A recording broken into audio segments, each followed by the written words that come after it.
What happens when a global coffee giant picks a fight with the wrong rock band? They don't just get an angry letter, they end up funding a massive donation to charity. This is the story of how a Nescafe ad reportedly made Muse £500,000 and how they gave it all away.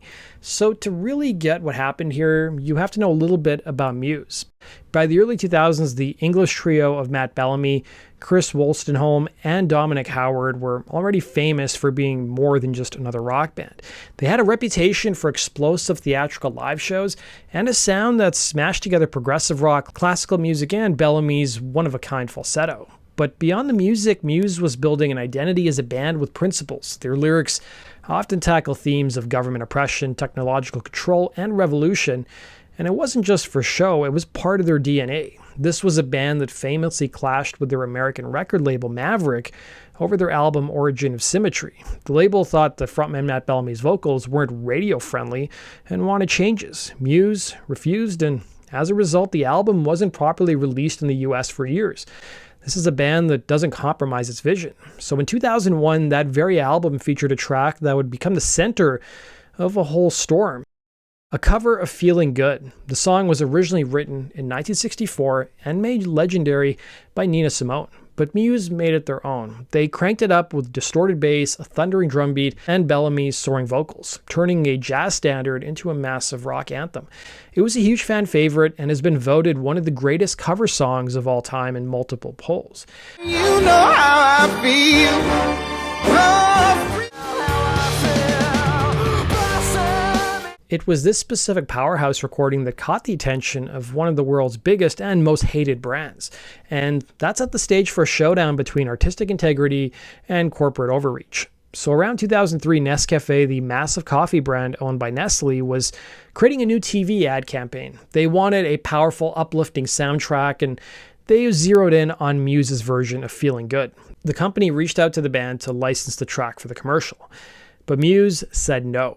While the band didn't give an official reason, it may have been a general anti-corporate stance or a specific objection to Nescafe's parent company, Nestle. For decades, Nestle has been one of the most controversial corporations in the world. They have been the target of long-running boycotts for several reasons, but two stand out: the baby formula scandal and their water bottling practices. The infant formula controversy began in the 70s after Nestle was accused of aggressively marketing its formula in developing nations.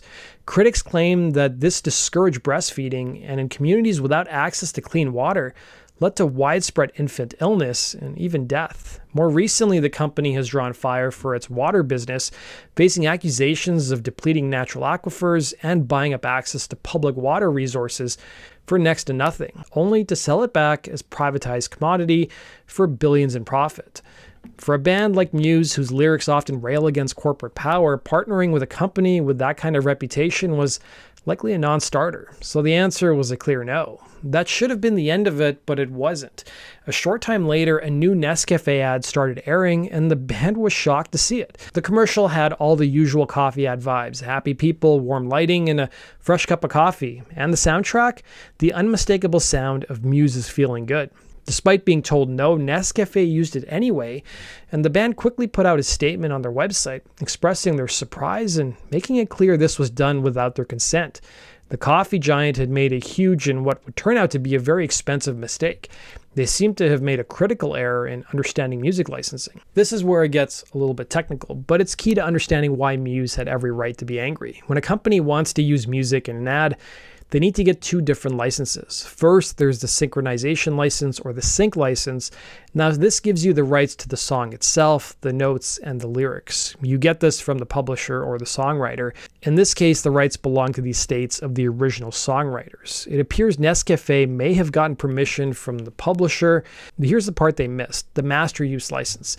This second license is for the actual sound recording. While Muse didn't write Feeling Good, they created and owned their unique recording of it. That specific track was their own property, and they were to use it however they pleased. To use that audio, Nescafé needed permission directly from Muse and their label, and that's the permission they had explicitly been denied.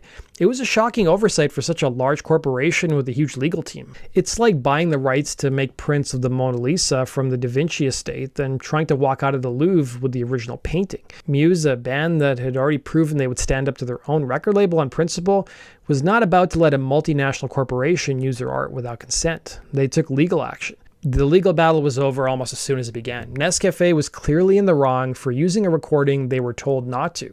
The company had to pull the ad. The dispute ended with a settlement. While court documents aren't public, it's been widely reported that Muse was awarded £500,000 for an ad that they never even wanted their music in. But what they did next is what makes the story legendary. For Muse, this was never about a payday. It was about an artist's right to control their own work.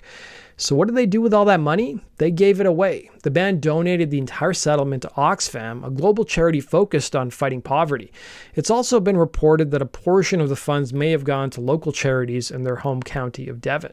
Matt Bellamy later explained the situation, saying that the band had refused the ad. It appeared on TV anyways, and they decided the best use for the money they received was to give it to charity. In a final, ironic twist, Nescafé still needed the song.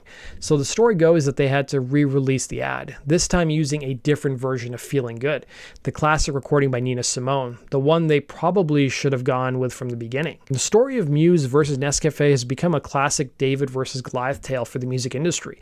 It's a perfect example of what happens when corporate carelessness meets artistic integrity. Muse weren't afraid to stand their ground. They defended their right to control their art, and when they won, they turned a corporate blunder into a force for good.